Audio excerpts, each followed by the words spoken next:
If you want to make games in C++, you've come to the right place. I've been making games in C++ for over 10 years.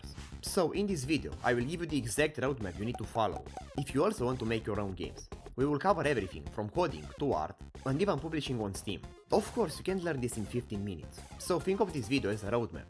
I will tell you what to learn step by step. At each step, I will teach you what pitfalls to avoid and what is the best place to learn from, with links in the description. All you need to do is follow these steps, and whenever you complete one step, you can just search for low-level game dev on YouTube and return to this video to remember what the next step is. Starting with, why would you use C++ and not a game engine? Here is the thing.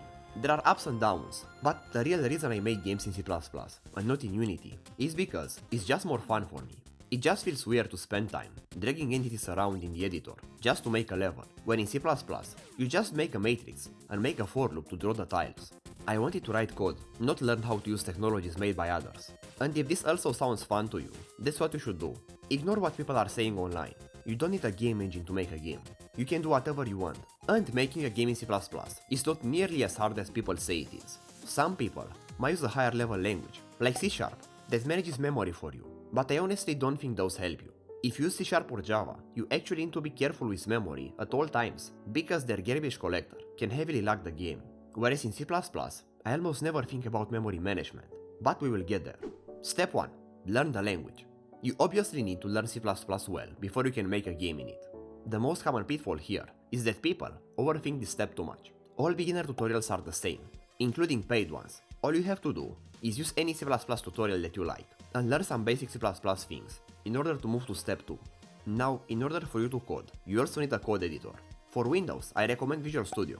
It is indeed quite slow, so I strongly recommend downloading an older version. I will link in the description an older version of Visual Studio. Trust me, the only thing newer versions add is more lag and more AI slope, and you don't care about that. And then, just learn from this tutorial series from the channel, also linked in the description. For this first step, you don't need to go far. I know it's fun to learn, but trust me, for now, just learn up until lesson 70 in this tutorial series. Now, very importantly, programming is learned while coding, not while reading books or watching tutorials.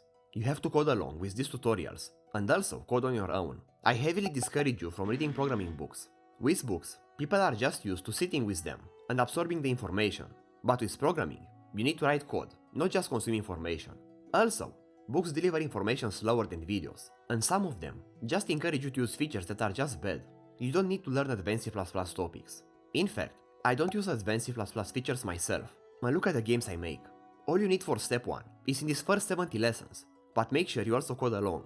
And if at any point you don't understand a topic, you can search some more about it, but just don't go too far for now. Finally, there will come a point where people start mentioning about something called OOP.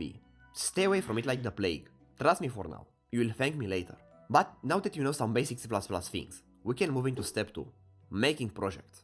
Now your C++ learning is not over yet. However, you need to shift your focus from learning the language towards learning how to code.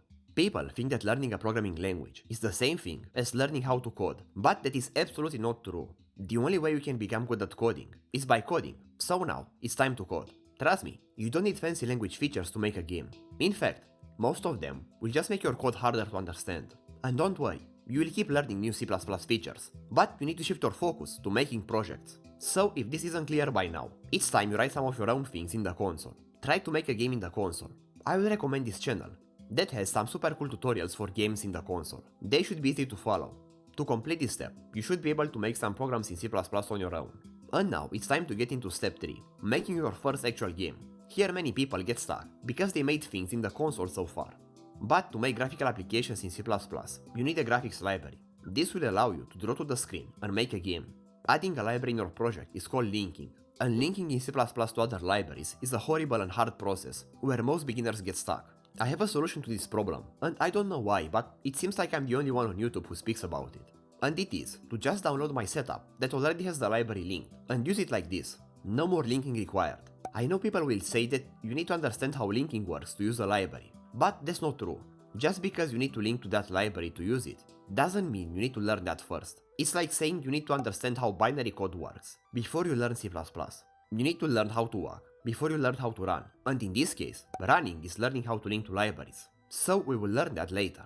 For now, all you have to do is watch this video where I show you how to use my already made setup and how to make games in it. Using it, you can practice coding some more and even make a full game in it, which is the point of this step, or even make multiple games. You can even try some harder projects from JVDX9's channel.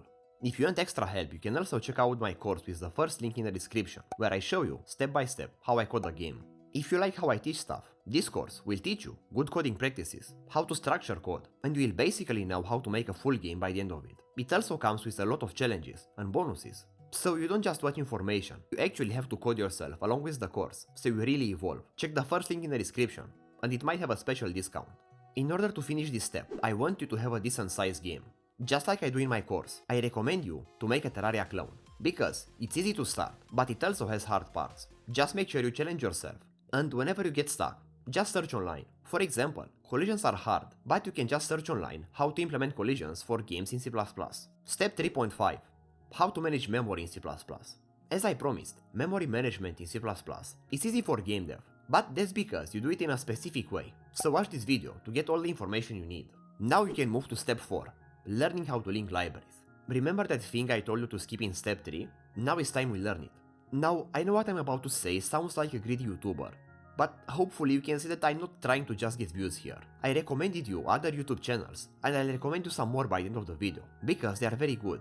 But when it comes to linking to libraries, you have to watch this video made by me. Trust me when I say I haven't seen a single person on the internet, or in real life, do things like I do. I learned myself from this guy, and with his advice, linking to libraries is super nice. But everyone I ever saw online or in real life does some horrible things instead. I use something called CMake, and all people will say it's horrible, but it's just that they use it in a horrible way. So even if you already know CMake, please trust me on this one. Watch this video, because it's different than other CMake tutorials, and your life will be so much easier. Let's take a break from coding a little for some bonus steps. You can do all of these steps in whatever order you want, and even in parallel to coding, because they are not coding related, but they are important for game dev. After these bonus steps, I cover advanced coding steps, like making your own game engine, so things are going to get exciting. Game art.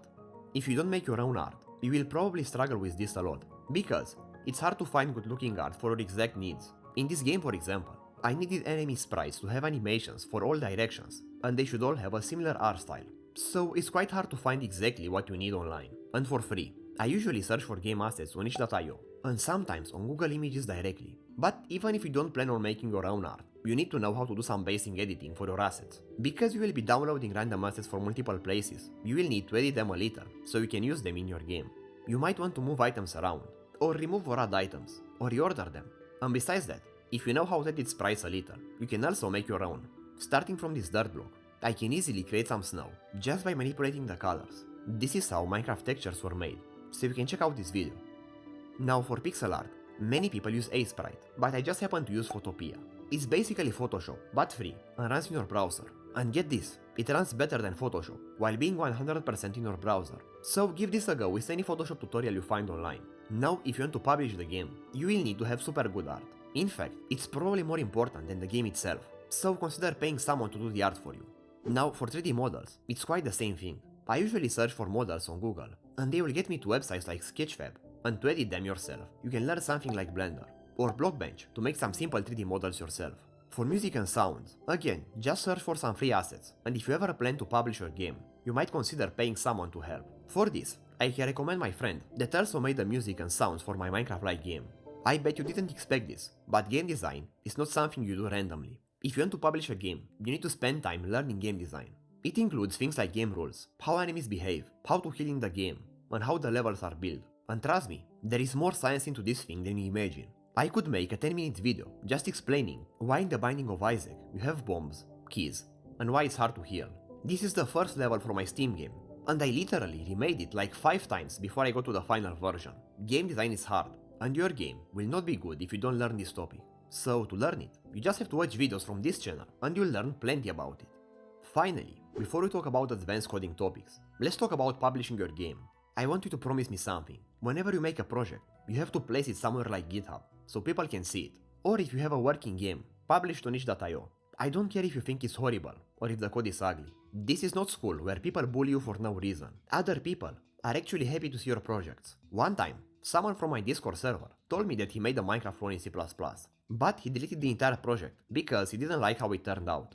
If that sounds like you, I want you to take your hand and slap your face. That was from me. How are other people supposed to see your programming level if you don't have any projects to show them? Also, please don't make your repository private. You didn't invent the fourth dimension. No one cares about your code. In fact, if you are a beginner, no offense, but I don't think AI companies would even want to use your code to train their AIs on. So sharing your project with others is something important, and make sure you have nice images on GitHub, because no one will bother to actually run the code. But publishing your game on Steam and expecting to make money is a whole different story. There are 3 things here. First, to actually ship a game on Steam, you need to make an account on Steamworks, and from there, you can pay $100 to publish your game on Steam. The process is a little weird, but there are tutorials like this one that help you. Now, to make your game actually make you money, you need to get good at sales and marketing, and these are 2 different topics. Marketing means getting people to learn about your game. People won't randomly find your game. There are roughly 50 new games released daily on Steam. No one will ever find your game randomly. So you need to make posts on Reddit about your game, or make devlogs on YouTube. Many people have had success with devlogs, but it's something that takes a lot of time, no matter what you do. So just expect this to not be fast. Also, I made a prototype for this game in 2 weeks, but it took me 3 years to release the game on Steam. So also expect development to take a ton of time. Now, if marketing was telling people about your game, sales means making those people actually buy your game once they are on your Steam page. Look, you can have the best game ever, but if your Steam page doesn't communicate that, no one will buy it. So the best place to learn sales on Steam is from Chris Zukowski. He has some free courses that give a lot of super good information, so check them out. Finally, step 5.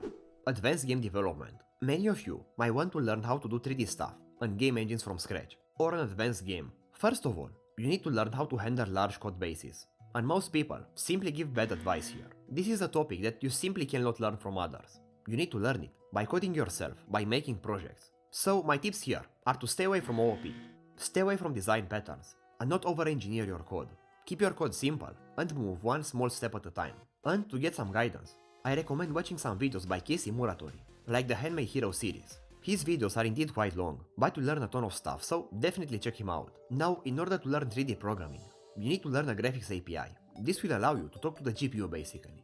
There are multiple options, but I strongly recommend you start with OpenGL. It's not the newest, but it's the easiest to learn, and it has some super good tutorials, like the Learn OpenGL website, or this tutorial series by Jamie King. Graphics programming is a hard topic, so you should start with an API that's simple to use, like OpenGL, and you can also check out this video by me for some more OpenGL tips. Now, if you want some more straightforward steps, you can also check out my game dev course. You need to have basic C++ knowledge to take it, and from there, I take you through making an entire game from scratch, with all the details, like collisions, world generation, entities, UI, and other small things. I also have 50+ challenges that you have to make on your own, so by the end of the course, you will really have the knowledge to make games in C++ yourself. Check the first link in the description, and it might have a special offer. And if you like this video, in my channel, I do game dev in C++, so subscribe for more videos with tips and inspiration. See you!